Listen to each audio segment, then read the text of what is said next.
خدا سبحان قدیر و اللہ، جبار کے ماشاء اللہ، وجود پر الحمدللہ۔ میرے عزیزو ایک دو نہیں لاکھوں مثالیں دنیا میں ہیں، لاکھوں مثالیں۔ ابھی تو کائنات کے رازوں تک ہم پہنچے ہی کہاں ہیں؟ سمندر کے اندر کی دنیا، پیڑ پودوں کے اندر کی دنیا۔ اب آئیں امام احمد بن حنبل رضی اللہ تعالیٰ عنہ، یہ کیا فرماتے ہیں؟ آپ سے پوچھا گیا خدا ہے؟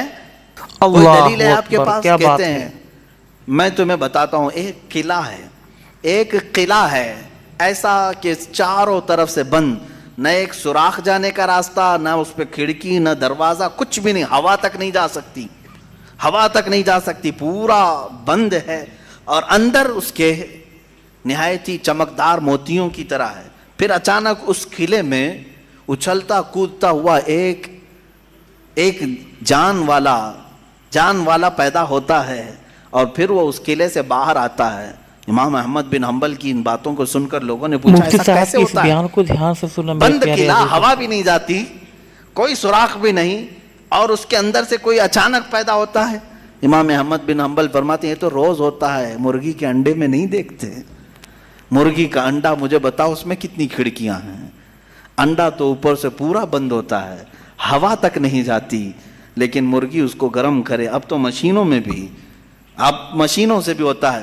مجھے یہ بتاؤ انڈے کی زردی اچانک ایک جاندار چوزے کی شکل کیسے اختیار کرتی ہے؟ سبحان اللہ، کون ہے جو اسے اللہ چونچ اکبر۔ دیتا ہے؟ کون ہے جو اسے پر دیتا ہے؟ اور پھر ہم نے جانوروں کو، پرندوں کو، ہر ایک مخلوق کو دیکھا ہے، ان میں رنگ ایسے بھرے ہوئے رہتے ہیں، دنیا کا کوئی آرٹسٹ بھی اس طرح کے رنگ بھر نہیں سکتا۔ کیا ہم مور کو نہیں دیکھتے؟ طرح طرح کے خوبصورت اس میں ڈیزائن کیے گئے ہیں، ایسا لگتا ہے کہ کوئی قلم لے کر کے ڈیزائن کیا ہے، کوئی برش سے ڈیزائن کیا ہوا ہے۔ نہیں میرے عزیزو، یہ قدرت کی شاہکاریاں ہیں، رب ذوالجلال کی شاہکاریاں، اور تم بے شمار خوبصورت مخلوقات کو دیکھو گے۔ پھر میں ان دہریوں سے پوچھتا ہوں آخر ان تمام کو پیدا کرنے والا کوئی تو ہوگا، بے شک اللہ تم لاؤ تبارک و ڈھونڈ کر تعالی کے ہے۔ آخر کون ہے یہ سب پیدا کرتا ہے؟ یہ تو تخلیق، نظریے تخلیق، خدا کو پہچاننے کے 4 نظریے دنیا میں مشہور ہوئے ہیں۔ الہیات، اس کو علم الہیات کہتے ہیں جو میں بیان کر رہا ہوں، تھیولوجی، سائنس کے نظریے سے بھی، یعنی اللہ کو پہچاننے کے لیے، خدا کو ڈھونڈنے کے لیے نظریے بنائے گئے، فلسفیوں نے الگ، سائنٹسٹ نے الگ، علماء ربانیین نے سبحان الگ، اللہ، اللہ حکماء اکبر۔ نے الگ، سب کے اپنے اپنے نظریے ہیں۔ ہم اللہ رب العزت کو نظریے تخلیق سے واضح کرتے ہیں، لوگوں کے سامنے بتاتے ہیں کہ اللہ پیدا کرنے والا ہے، کیونکہ قرآن پاک میں جگہ جگہ اس نے، اللہ تعالیٰ نے اپنی ربوبیت کا، اپنی تخلیق کا اظہار جو فرمایا ہے وہ یہی فرمایا کہ تم اتنے کمزور ہو کہ ایک مکھی کو نہیں بنا سکتے، ایک مکھی پیدا نہیں کر سکتے، بے شک اتنے سبحان کمزور ہو۔ اللہ۔ اور وہ رب ذوالجلال ہزاروں کروڑوں مخلوقات روزانہ بناتا ہے، روزانہ انہیں موت بھی دیتا ہے، بے شک حیات و اللہ ممات اکبر۔ اسی کے دستے قدرت میں ہے۔ عزیزان گرامی وقار، اللہ تعالیٰ کی بے شمار صفات میں سے مجھے کئی صفات پر عرض کرنا تھا، میں سب سے پہلے اس کے وجود پر آپ کے سامنے یہ دلائل رکھا۔ عام مسلمان بھی کسی دہریے سے کہہ سکتا ہے کہ اللہ کے نہ ہونے پر جو تو اس قدر ناچ رہا ہے، آج ایتھیزم کا نعوذ بہت باللہ، زیادہ چل استغفر رہا ہے۔ اللہ۔ وہ کہتے ہیں کوئی دین دھرم ہوتا نہیں، کچھ نہیں ہوتا ہے، کوئی خدا نہیں ہوتا، دنیا میں ایسے ہی چل رہے ہیں۔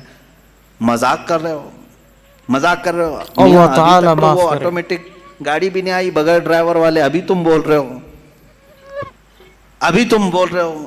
بہرحال دنیا میں کوئی چیز کو بنانے والا ہوتا ہے، آٹومیٹک گاڑی آ بھی گئی تو میری اس دلیل کو یہ مت سمجھ لینا کہ گاڑیاں بغیر ڈرائیور کے نہیں چل سکتی۔ مفتی صاحب نے کہا آپ تھوڑے دنوں کے بعد آنے والی ہے، اس کا مطلب کیا بغیر ڈرائیور کے بھی سب چلتی ہیں؟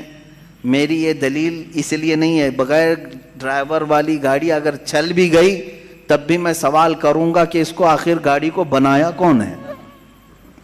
یہ بنایا کون ہے؟ کوئی تو انسان بنایا ہوگا۔ تو اسی طرح سے ہر چیز کو دنیا کی آپ کو یہ علم لے کر کے جاتا ہے تھیولوجی کا کہ کوئی نہ کوئی اس کا پیدا کرنے والا ہے، بنانے والا ہے۔ فلسفی ان کے ہاں ایک قانون ہے، دور اور مسلسل، یعنی تسلسل، کنٹینیو کوئی چیز ہو نہیں سکتی۔ مثال کے طور پر مجھے پیدا کرنے والا کوئی ہے اور اس کو پیدا کرنے والا کوئی ہے، اس کو پیدا کرنے والا، یہ جو سوچ ہے تسلسل اس کو کہتے ہیں۔ کہیں جا کر کے اسٹاپ ہونا پڑے گا, کہیں جا کے اسٹاپ ہونا پڑے گا تمہیں. میں پیدا ہوا میرے باپ سے, میرے باپ پیدا ہوئے دادا سے, دادا پر دادا سے, یہ سلسلہ چل کر کے کہیں تو اسٹاپ ہوگا, کہیں جا کے ختم ہونا ہے.